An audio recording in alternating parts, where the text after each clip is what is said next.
प्यारे बच्चों, स्वागत है आज के इस लेक्चर में।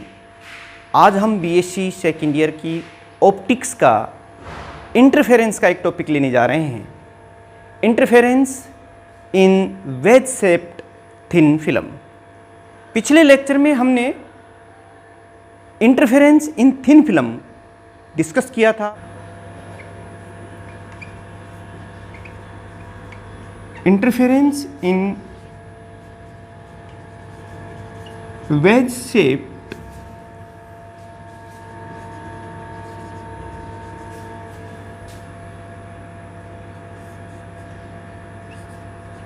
फिल्म। प्यारे बच्चों, ये है आज का हमारा टॉपिक। हमने डिफरेंट टाइप्स की पिछले वीडियो में फ्रिंजेस भी बताई थी। इसमें जो फ्रिंजेस डेवलप होंगी उन्हें हम कहेंगे fringes of equal thickness. Fringes of equal thickness और फ्रिंजेस भी कहते हैं। तो चलिए प्यारे बच्चों, इस टॉपिक को शुरू करने से पहले देखिए, हमने पिछले जो लेक्चर में जो इंटरफेरेंस स्टडी किया था वो एक thin film of uniform thickness इसमें किया था। लेकिन आज जो हम स्टडी करने जा रहे हैं वो है वेज शेप्ड थिन फिल्म। वो इस टाइप की है। ये देखिए, आप डायग्राम बनाते रहिए मेरे साथ साथ। ये थिन फिल्म है और ये जो पोर्शन है ये इस तरह से आप लिख सकते हैं, this is the angle of wedge alpha. ये एयर भी हो सकती है और इसमें कोई लिक्विड भी हो सकता है। और आप देख रहे हैं जैसे जैसे हम इधर जा रहे हैं जो थिकनेस है वो इंक्रीज कर रही है। आप इस डायग्राम को जब बनाएंगे तो ये देखिए, इस तरीके से आप डायग्राम बना सकते हैं। ये देखिए, मेरे साथ साथ आप डायग्राम बनाइए। ये इंसिडेंट और यहाँ पर नॉर्मल आप बनाएं। This is the angle of incidence.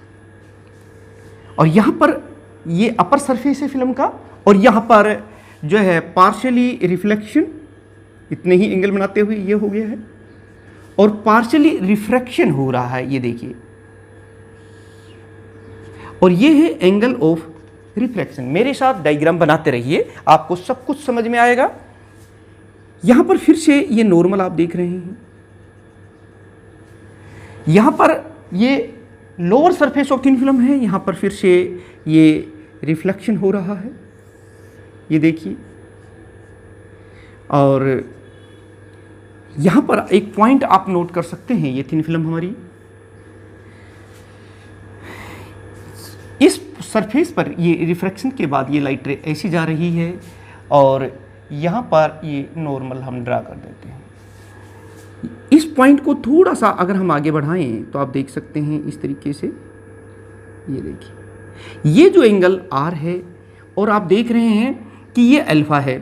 तो जब ये पैरेलल थे दोनों, तो ये जैसे जैसे हम इस एंगल को ऊपर बढ़ाते चले जाएंगे तो ये एंगल भी चेंज हो जाएगा, और ये कितना हो जाएगा, अल्फा। देखिए, ये दोनों साइड अगर इसके जिस पैरेलल होंगी तो क्या होगा कि ये अल्फा की वैल्यू 0 होगी। और जैसे जैसे हम ऐसे एंगल बढ़ाते जाएंगे तो इस नॉर्मल और इस नॉर्मल के बीच में, क्योंकि जो एंगल इन दो सरफेसेस के बीच में है वही एंगल इनके नॉर्मल्स के बीच में भी होगा। ज्योमेट्री से हम लोग चेक कर सकते हैं। ठीक ऐसे ही, तो अगर ये अल्फा है तो ये भी अल्फा है। अब एक पॉइंट यहाँ पर और देखना है कि इस पॉइंट के ऊपर ये आप देखें नॉर्मल हो गया है यहाँ पे। और एक चीज़, एक पॉइंट इसके जस्ट मैं पैरेलल एक लाइन खींचना चाहूँगा यहाँ पर। ये देखिए, इस डायग्राम को आप एक बार समझ जाएं जब आप क्या हो रहा है। यहाँ पर ये चीज़ है। ये जो इस पॉइंट को मैं आगे बढ़ा रहा हूँ, ये देखिए, आप इसको इस तरीके से लिख दीजिए। अब देखिए, ये एक ट्रायंगल है, यहाँ पर ये ट्रायंगल आपको दिखाई दे रही है। तो ये एक्सटर्नल एंगल है, तो ये जो एंगल है वो इन दो एंगल्स के सम के बराबर है, यानी आर प्लस अल्फा। ये एंगल कितना होगा, आर प्लस अल्फा। और ये दो पैरेलल लाइन है और ये अल्टरनेट एंगल्स हैं। तो अगर ये आर प्लस अल्फा है तो ये भी आर प्लस अल्फा ही होगा। और इस तरीके से आप पहले एक डायग्राम बना लीजिए। डायग्राम बनाने के बाद देखिए हम लोग क्या देखते हैं, इनके बारे में थोड़ा सा आप लिख दीजिए, कैसे लिखोगे और क्या लिखोगे। हम लोग पढ़ रहे हैं interference in wedge shaped thin film, तो इसमें हम क्या लिखेंगे, consider a wedge shaped thin film of angle of wedge alpha. ये जो वो अल्फा है। A B is the incident ray. अब इसमें इंटरफेरेंस कैसे होता है वो देख लीजिए।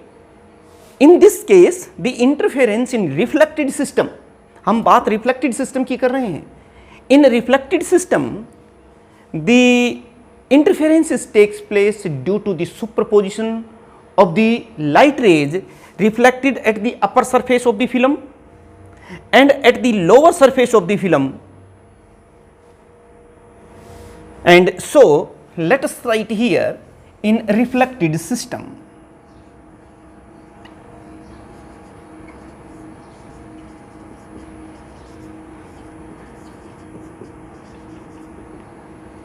प्यारे बच्चों, आपने डायग्राम में लिख लिया होगा, यहाँ क्या क्या है वो भी देख लीजिए। जो पेपर में आपको बहुत अच्छी तरीके से लिखना है, जो मैं बोल रहा हूँ वही लिखना है। आप मेरे साथ साथ लिखते रहिए, लेकिन फिर भी अगर आप लिखने में कहीं गलती कर रहे हैं तो जो मैं बोल रहा हूँ इसी लैंग्वेज में आपके लिए मैंने हैंड रिटन नोट्स भी प्रोवाइड किए हैं, जो आप डिस्क्रिप्शन में जा कर के डाउनलोड कर सकते हैं स्टोरेज चार्जेस के साथ। तो देखिए हम लोग इसमें क्या कर रहे हैं। A B is the incident ray. At point B, it get partially reflect along the path BD and partially refract along the path BC. At point C, at the lower surface of the thin film of this wedge shape film, the light ray again reflect and moves along this path, ये जो भी है। These two light rays BD and B dash E gets superimposed and produce the interference pattern in the reflected system. And what will be the conditions of the maximas and minimas, which depends on the path difference of the rays BD and B dash E. So what will be the path difference in these two superimposing rays और interfering rays you can say. अब देखिए इस path difference को समझने के लिए आपको ये देखना होगा, यहाँ से देखिए ये परपेंडिकुलर है यहाँ पर, तो इससे आगे जो रेज जा रही हैं वो तो सही जा रही हैं, इक्वल जा रही हैं, उनमें कोई पाथ डिफरेंस नहीं है। लेकिन पीछे देखिए यहाँ पर ये लाइट रे यहाँ तक पहुँचती है और तब तक ये वाली रे जो है वो यहाँ से इतना चलती है, जो कि थिन फिल्म के अंदर है। ये एयर भी हो सकती है और कोई लिक्विड भी हो सकता है जिसका रिफ्रैक्टिव इंडेक्स म्यू है, वो हो सकता है। ये डायग्राम मैंने पहले ही बता दिया है। तो the path difference in the interfering rays B D and B dash E is given by in reflected system the path difference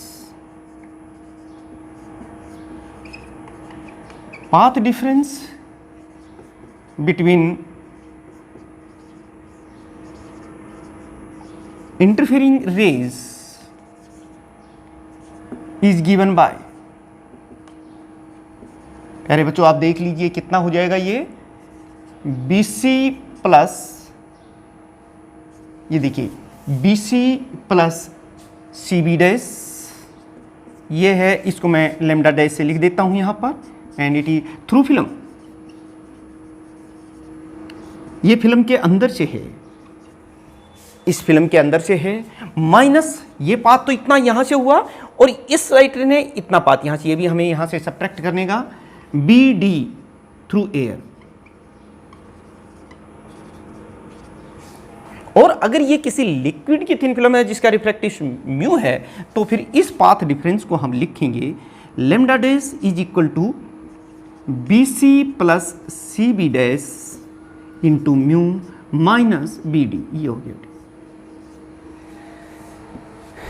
प्यारे बच्चों, अब मैं आपको एक बात यहां कहना चाहूंगा कि पिछले वीडियो में इसे जस्ट 1 नंबर वीडियो, ये हमारा सेकंड वीडियो है। पहले वाले वीडियो में मैं नीचे जो है डिस्क्रिप्शन में उसका लिंक भी प्रोवाइड कर दूंगा। उसके अंदर हमने इस कंडीशन को जहाँ हमने थिन फिल्म इस तरह से ली थी और जो पाथ डिफरेंस निकाला था, यहाँ उसको रिपीट करने की ज़रूरत नहीं है। आप वहाँ से वो स्टेप्स देख सकते हैं और उनको यहाँ पर लिख सकते हैं, उन्हीं स्टेप्स को करके प्रूव कर सकते हैं, क्योंकि अगर हम वो यहाँ करेंगे तो ये फ्री आर्टिकल ज़्यादा लेंदी हो जाता है, इसलिए हम उसको यहाँ अवॉइड कर रहे हैं। डायरेक्ट हम आपको बता रहे हैं कि ये जो पाथ डिफरेंस है ये कितना होगा, 2 mu T cos r plus alpha, ये है पाथ डिफरेंस। ये इन इंटरफेरिंग रेज में है B D and B dash E. लेकिन यहाँ एक पॉइंट और, वहाँ पर भी मैंने बताया था, यहाँ स्टोक्स लॉ अप्लीकेबल है। कारण कि इन दो रेज में एक जो रे है वो डेंसर मीडियम पर रिफ्लेक्ट हो रही है, और अगर ऐसा होता है तो एक additional phase difference of pi या फिर path difference of lambda by 2 introduce होता है। या मैं यही कह रहा हूं, here out of 2 interfering raise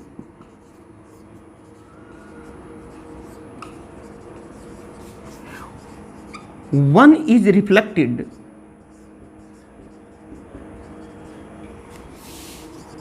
at denser medium.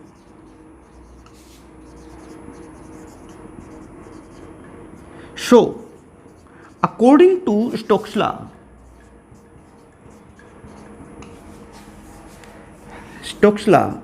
an additional path difference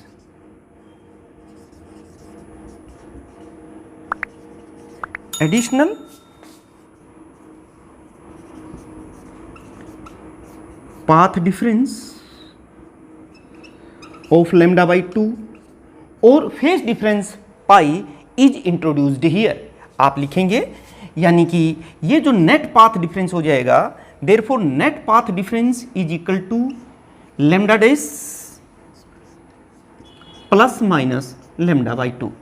और प्यारे बच्चों, लैम्डा डैश की वैल्यू जो है वो चीज़ अब यहाँ आप रख दीजिए, लिख रहे हैं 2 mu T cos r plus alpha plus minus lambda by 2, ये पाथ डिफरेंस होता है। प्यारे बच्चों, इसको आपको रिफ्लेक्टेड सिस्टम में ये पाथ डिफरेंस आया है, जिसे हमें कई टर्म्स को एक्सप्लेन करने के लिए आगे चल के हम यूज करेंगे। आप भी इसे नोट कर लीजिएगा। अब प्यारे बच्चों, हम लोग जो कंडीशंस हैं मैक्सिमा और मिनिमा की, वो स्पेशल केसेस के तहत वो करेंगे। चलिए पहला ही केस ले रहे हैं, फॉर मैक्सिमाज और ब्राइट फ्रिंजेस। ये देखिए, जो पाथ डिफरेंस की कंडीशन होती है वो हम जानते हैं एन लैम्डा होती है। सो पाथ डिफरेंस हम पहले से ही देख रहे हैं, हमारे पास ये है, तो हम यहाँ लिखेंगे 2 mu T cos r plus alpha plus minus जो भी है, ये देखिए lambda by 2 and it is equal to N lambda. तो आप इसको इस तरह से लिख सकते हैं, 2 mu T cos r plus alpha is equal to, मान लो ये प्लस है माइनस है तो इधर जाके प्लस हो जाएगा, और ये हो जाएगा एन लैम्डा प्लस माइनस जो भी है लैम्डा बाई 2, जो माइनस है वो प्लस हो जाएगा, प्लस है वो माइनस हो जाएगा, और इसको इस तरह से लिखेंगे 2n प्लस 1 लैम्डा बाई 2। यानी कि ये है कंडीशन हमारी 2 म्यू टी कोस r प्लस अल्फा। इसको हमें देखना है, ये जो कंडीशन है ये मैक्सिमा की आई है, इस केस में आप लोग निकाल सकते हैं। ठीक यही कंडीशन, इसी तरीके से हम लोग जो मिनिमा का कंडीशंस को निकालने हैं तो उसको भी हम निकाल सकते हैं। ये देखिए, वो बात मैं यहाँ लिख देता हूँ, साथ साथ आप भी लिखते रहिए। फॉर मिनिमाज और डार्क फ्रिंजेस,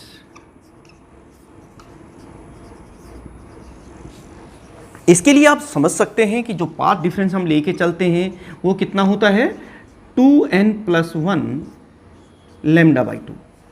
तो इस पाथ डिफरेंस की जगह हम ये वाली वैल्यू यहाँ लिख देते हैं और फिर देखिए आप जो भी लिखेंगे कैलकुलेट करेंगे तो ये देखिए हम लोग क्या लिखेंगे 2 mu T cos R plus alpha plus lambda by 2 is equal to N lambda plus lambda by 2।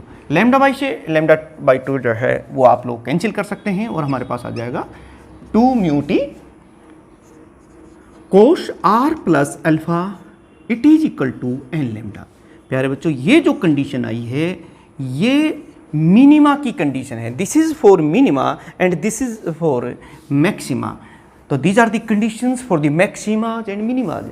Question में बी आस्क कि find out the conditions of the maximas and minimas in reflected system in case of interference at wedge shaped film. तो हमने वो ये निकाल लिया। यहाँ बाकी की सारी बातें कर सकते हैं कि अगर ये एयर फिल्म है तो फिर हमारे पास जो रिफ्रैक्टिव इंडेक्स है एयर का आप समझ सकते हैं, हम 1 लेते हैं तो ये म्यू 1 हो जाएगा, चाहे वो मैक्सिमा की बात करें चाहे मिनिमा की बात करें। और ये देखिए अगर मैं बात करता हूँ फॉर एयर फिल्म,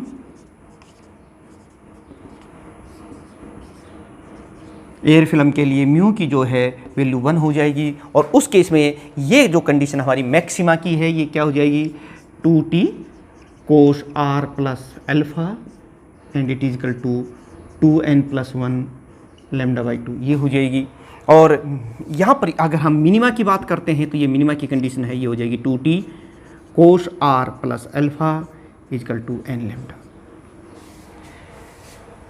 प्यारे बच्चों, अब देखिए ये इसी कंडीशन को मैं एक्सप्लेन कर रहा हूँ। पॉइंट देखते हैं, ये जो कंडीशन हमने निकाली है ये है मैक्सिमा और ब्राइट फ्रिंजेज इन रिफ्लेक्टेड सिस्टम। यहाँ पर हम देख रहे हैं कि जो भी, यानी कि मैं ये पॉइंट लिख सकता हूँ यहाँ पे कि the locus of all points having constant value of mu T. ये देखिए जिन पॉइंट्स के लिए ये म्यू टी की वैल्यू कांस्टेंट है उन सभी पॉइंट्स के ऊपर हमें मैक्सिमा मिलेगा।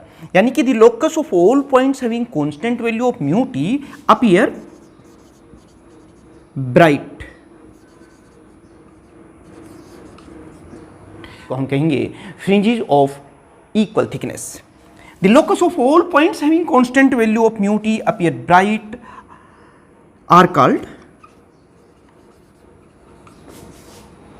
fringes। ध्यान दीजिए, fringes of equal thickness।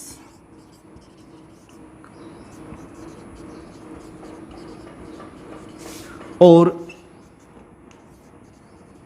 fringes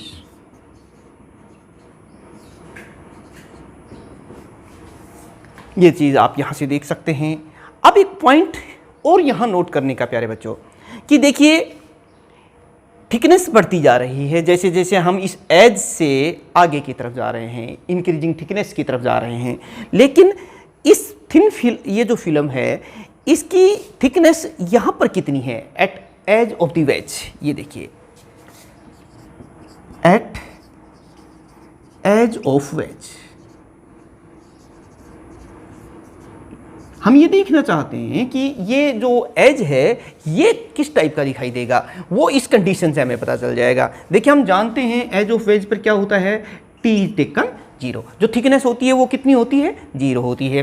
तो फिर ये कंडीशन जो है रिफ्लेक्टेड सिस्टम में ये क्या बन जाएगी, मैं इसकी बात कर लेता हूँ 0। Therefore this equation becomes here T0, तो ये पोर्शन तो 0 हो जाएगा, तो यहाँ हो जाएगा प्लस माइनस लैम्डा बाई 2, ये पार्ट डिफरेंस आ जाएगा।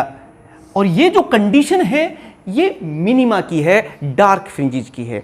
इसका मतलब ये हुआ कि जो एज है वो हमें डार्क नजर आएगा, यानी कि हम कहेंगे it is the condition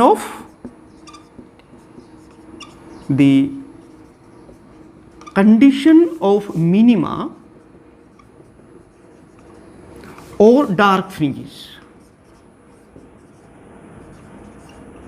So edge of wedge film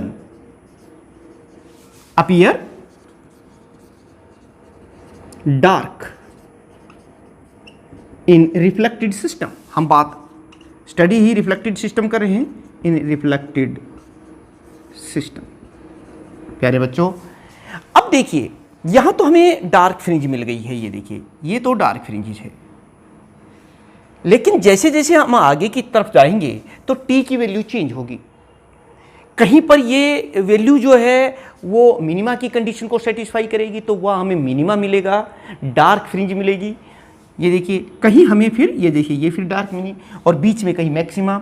यानी कि जैसे जैसे हम आगे की तरफ जाएंगे इंक्रीजिंग थिकनेस की तरफ फिल्म के, वहाँ पर हमें अल्टरनेट मैक्सिमा और मिनिमाज मिलेंगे और वो जो पैटर्न होगा उसे हम इंटरफेरेंस पैटर्न कहेंगे। यानी कि हम यही बात लिख रहे हैं, move towards increasing thickness from edge of wedge film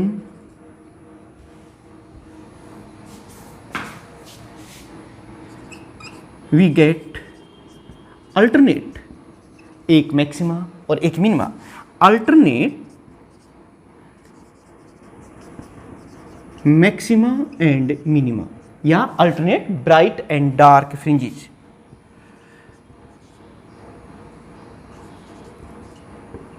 this pattern is called interference pattern हम लोग यहाँ कहेंगे, और वो इक्वल थिकनेस के दूरी पर हैं, पैरेलल हैं। तो किस टाइप का हमें इंटरफेरेंस पैटर्न मिलता है वो देख लीजिए। The interference pattern is as shown. प्यारे बच्चों, इस टाइप का जो पैटर्न जो है वो मिलेगा, वो मैं आपको बता ही रहा हूँ यहाँ पर।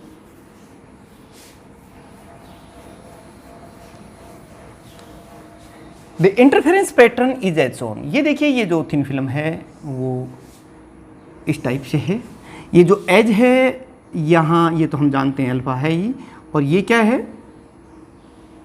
डार्क फ्रिंज मिलेगी, फिर इसके जस्ट पैरेलल में ये फिर से डार्क, ये इनके बीच बीच में जो है अब हमें एक एक ब्राइट फ्रिंज भी मिलने वाली है। और ये देख सकते हैं आप ये जो किस टाइप से ये इक्वल थिकनेस के ऊपर ये चीज़ आपको मिल रही है, ये देख सकते हैं। और ये जो डिस्टेंस है हम क्या कहेंगे यहाँ पर कि we obtain straight fringes parallel to the edge of the wedge film. यानी वी गेट स्ट्रेट फ्रिंजेस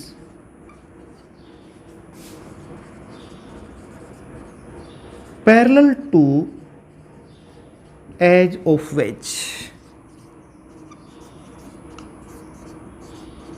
प्यारे बच्चों, इसमें एक बात और देखने की है, दो लगातार मैक्सिमास या दो लगातार मिनिमास के बीच की डिस्टेंस को हम फ्रिंज विड्थ कहते हैं, जिसे बीटा से लिखते हैं।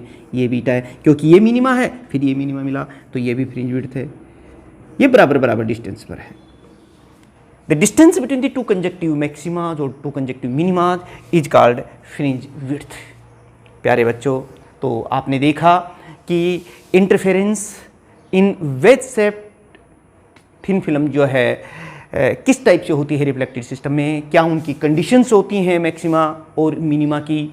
और ये जो आर्टिकल है ये बहुत बार यूज होने वाला है, और जो इंटरफेरेंस पैटर्न रिफ्लेक्टेड सिस्टम में वो कैसा हमें दिखाई देता है, किस तरह की उसमें फ्रिंजेस दिखाई देती हैं, वो भी आज आपने देखी।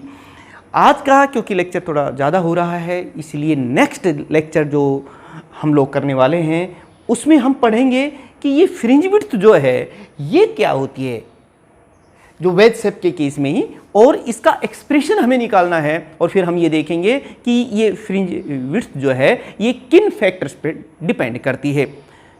अगर आपको ये लेक्चर समझ में आ रहा है और अगर तो आप इसे सब्सक्राइब कर लीजिए, कर लिया होगा आपने, और आगे भी इसे शेयर कर दीजिए जो आपके साथी हैं जो पढ़ना चाहते हैं उनका भी भला होगा इसमें।